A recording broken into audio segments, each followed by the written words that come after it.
Hello, ഇന്ന് വന്നിട്ടുള്ളത് ഒരു ബീഫ് കറീൻ്റെ റെസിപ്പി ആയിട്ടാണ്. നമുക്ക് പെട്ടെന്ന് തന്നെ തയ്യാറാക്കാം. അപ്പോൾ അതിനായിട്ട് ഒരു കുക്കർ എടുത്തിട്ടുണ്ട്. അതിലേക്ക് ഒരു 2 ടേബിൾ സ്പൂൺ വെളിച്ചെണ്ണ ഒഴിച്ചു കൊടുക്കുക. വെളിച്ചെണ്ണ ചൂടായിട്ട് 5-6 ചെറിയുള്ളി ചെറുതായി അരിഞ്ഞത് ചേർക്കുക. പിന്നെ ഒരു വലിയുള്ളി അരിഞ്ഞത് ചേർക്കുക കേട്ടോ. അത് നന്നായിട്ട് വഴന്നതിന് ശേഷം ഇതിലേക്ക് 2 പച്ചമുളകും ഒരു തക്കാളി ചെറുതായി അരിഞ്ഞതും ചേർക്കുക.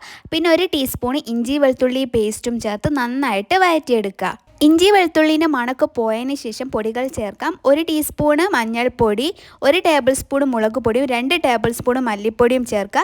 ഇത് നന്നായിട്ട് മിക്സ് ചെയ്ത് പച്ചമണക്ക് പോയതിന് ശേഷം 250 ഗ്രാം ബീഫ് ചേർത്തിട്ടുണ്ട്. പിന്നെ ഇതിലേക്ക് ആവശ്യത്തിനുള്ള ഉപ്പ് ചേർക്കുക. പിന്നെ 1 ടീസ്പൂൺ കുരുമുളകിൻ്റെ പൊടിയും 1/2 ടീസ്പൂൺ ഗരം മസാലൻ്റെ പൊടിയും കൂടിയും ചേർത്ത് നന്നായിട്ട് മിക്സ് ചെയ്തെടുക്കുക കേട്ടോ.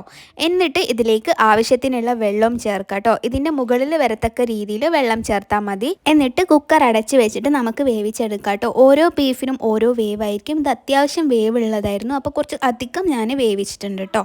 അപ്പോൾ നമ്മളെ അടിപൊളിയായിട്ടുള്ള ബീഫ് കറി ഇവിടെ റെഡി ആയിട്ടുണ്ട്. എല്ലാവരും തയ്യാറാക്കി നോക്കുക. അപ്പോൾ ഓക്കെ, ബൈ.